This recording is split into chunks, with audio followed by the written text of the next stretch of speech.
Terdakwa Putri Chandrawati berkali-kali menangis saat diperiksa sebagai terdakwa di persidangan. Menceritakan Yosua saat peristiwa di Magelang, hakim bahkan sempat menegur Putri karena terus menangis. Kita bahas makna tangisan Putri di sidang bersama pakar gestur dan mikroekspresi Monika Kumalasari. Selamat malam, Bu Monika.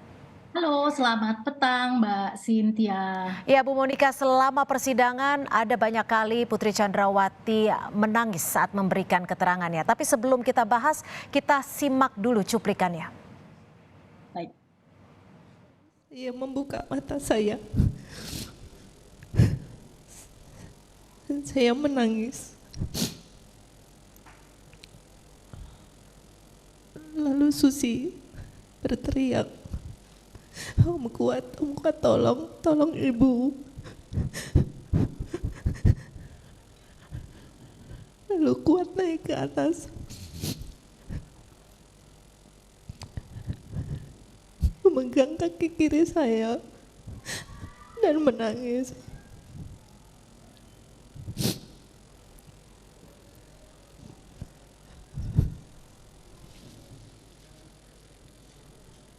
Bu Monika, itu adalah cuplikan bagian kecil dari Putri Chandrawati saat memberikan keterangan sambil menangis di hadapan majelis hakim. Anda membacanya seperti apa tangisan Putri dalam sidang hari ini? Ya, jadi menangis adalah merupakan luapan dari emosi, ya. Emosi adalah merupakan automatic response, ya, untuk sesuatu yang dianggap penting. Nah, makna dari tangisan adalah, ya, tangisan ini bermakna untuk mendatangkan empati, untuk mendatangkan perhatian. Ya, ini makna secara universal kenapa seseorang menangis dan terutama juga kenapa tangisan itu bisa disembunyikan, kenapa tangisan itu juga bisa diperlihatkan. Pada tangisan yang diperlihatkan maknanya adalah untuk mendapatkan empati dari orang di sekitarnya. Ya, nah kita akan melihat apakah pada saat-saat momen apakah Ibu Putri ini menangis. Ya, yang saya perhatikan dari beberapa kali persidangan, beliau akan menangis pada saat ditanya mengenai kejadian di Magelang, ya, kekerasan atau pelecehan seksual, ya, seperti itu. Nah, kemudian di momen-momen yang lain untuk hal yang dianggap penting juga tidak menangis, ya. Nah, tangisan itu memang ada yang tangisan secara genuine karena merasa apa yang sedang dirasakan itu sangat menyakitkan hati, ya, atau beliau mengatakan malu atau aib, ya. Tetapi tangisan juga bisa merupakan sesuatu yang yang bisa direkonstruksi.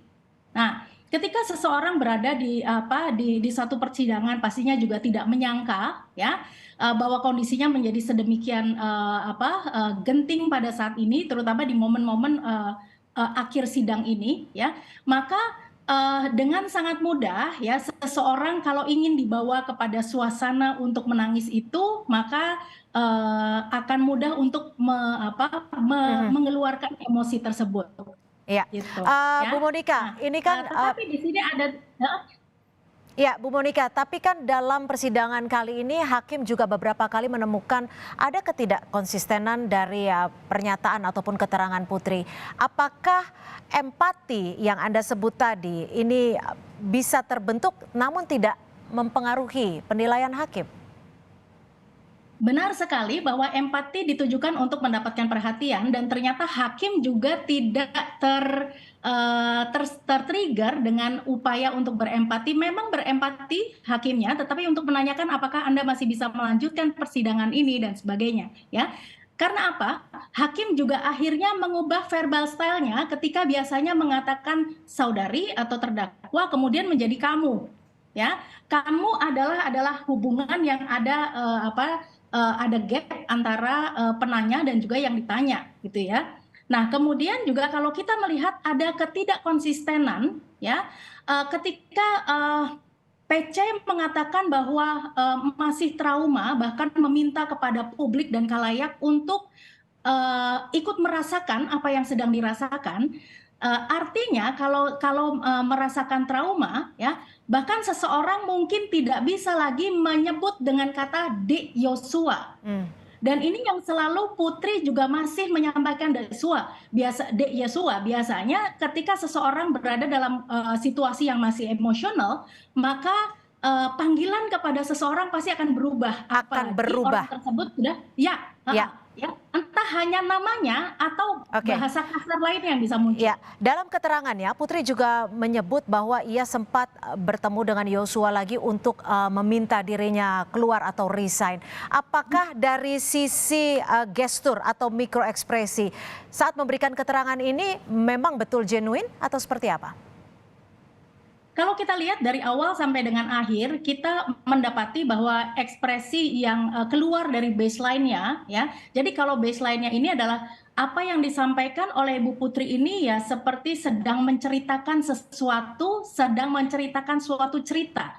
Tetapi menjadi keluar dari baseline ketika hal yang berkaitan dengan pelecehan seksual, ya. Nah, maka ketika kita melihat bahwa PC ini meminta kepada Yosua untuk resign dan sebagainya, ini beliau tidak ada emosi-emosi juga yang terlihat berbeda seperti ketika mengatakan mengenai pelecehan seksual. Jadi seperti sesuatu yang membaca, sesuatu yang scripting seperti itu. Jadi tidak terlihat keluar dari yang sebiasanya emosi atau ekspresi yang ditunjukkan. Nah, kalau ternyata emosi yang ditunjukkan ini berbeda, nah di situ kita bisa melihat bahwa ada apa ya dengan hal tersebut. Tetapi yang saya perhatikan ini semuanya masih sama aja. Iya, jadi Anda melihatnya ada urutan ataupun scripting yang memang ingin disampaikan oleh terdakwa Putri Chandrawati. Bu Monika, saat di persidangan Putri Chandrawati juga ditanya oleh hakim kenapa tidak visum. Putri menjelaskan malu, takut aib, dan takut tidak dicintai lagi oleh suaminya. Bagaimana Anda melihatnya? Ya, Putri PC ini sadar ya bahwa suami dan keluarga adalah merupakan value tertinggi dari kehidupannya. Namun ya ada yang tidak sinkron bahwa ketika seseorang memperjuangkan value hidupnya ya maka apapun akan dilakukan. Jadi kenapa Putri yang sudah mengatakan bahwa sudah memaafkan Joshua ya ternyata tidak bisa mereframing mindsetnya untuk mengatakan bahwa ketika saya berani untuk bercerita bahkan hal yang paling detail sekalipun itu adalah karena saya berjuang untuk keluarga saya sehingga kata malu atau aib tidak lagi keluar gitu. Nah kita juga ketika kata malu atau aib ini terjadi ya karena yang jelas ini adalah korban gitu. Malu terjadi ketika seseorang normal keadaannya karena kalau frameworknya adalah korban maka rasa malu atau aib yang selalu menjadi alasan itu juga sudah dikesampingkan. Baik, Bu Monika.